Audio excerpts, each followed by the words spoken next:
আজকের গল্পটা শুরু হয় এক সাধারণ দিনের কথা দিয়ে। যখন হঠাৎ মনে পড়ল আজ একটু ভালো কিছু রান্না করা যাক। তখন ফ্রিজটা খুলে দেখলাম মুরগির মাংস রয়েছে। তো ভাবলাম আজ মুরগির মাংস রান্না করা যাক। মুরগির মাংস রান্না করার জন্য আমি প্রথমে পেঁয়াজ কুচি করে নিয়েছি, মরিচ নিয়ে এসেছি, আদা নিয়েছি, আলু নিয়েছি, রসুন নিয়েছি এবং টমেটো নিয়েছি।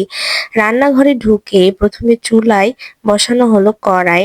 গরম তেলে পড়লো লবণ, গুঁড়া মরিচ, হলুদ এসব দিয়ে আমি ভালো করে আলুটা ভেজে নিব ধুয়ে রাখা। আলুটা ভাজবো, মাংসতে আলু দিলে একটু ভিন্ন রকমের স্বাদ লাগে। এজন্য আলুটা ভালো করে ভেজে নিব। আলু ভাজা হয়ে গেছে প্রায়। আলু ভাজা হলেই দিয়ে দিব কেটে রাখা পেঁয়াজ, তারপরে গরম মসলা, রসুন, জিরা দিয়ে ভালোভাবে ভেজে নিব। পর দিব গুঁড়ামরিচ, গুঁড়ামরিচ দিয়ে ভালোভাবে পেঁয়াজটাকে কষিয়ে নিব। তারপর কেটে রাখা টমেটোগুলো দিয়ে নিব।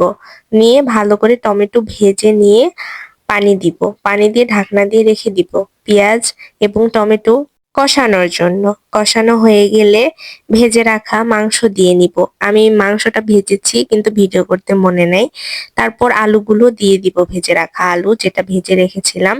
মাংস এবং আলু ভালোভাবে কষিয়ে নিব। কষানোর আগে দিয়ে দিয়েছি কয়েকটা মরিচ। তারপর দিয়ে নিলাম পানি। মাংসটা তো সিদ্ধ করতে হবে। ঢাকনা দিয়ে কিছুক্ষণ রেখে দিলাম। এই তো আমার মাংস হয়ে গিয়েছে। এখন ভাত দিয়ে মজা করে খাবো। তো যাদের আমার রেসিপি ভালো লেগেছে তারা লাইক, কমেন্ট, শেয়ার করো।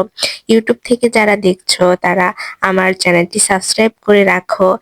এই রান্নাটা কোনো বিশেষ দিনের জন্য না, এটা নিজের জন্য, ভালো লাগার জন্য। কখনো কখনো এমন ছোট রান্নায় দিনটাকে সুন্দর করে তোলে।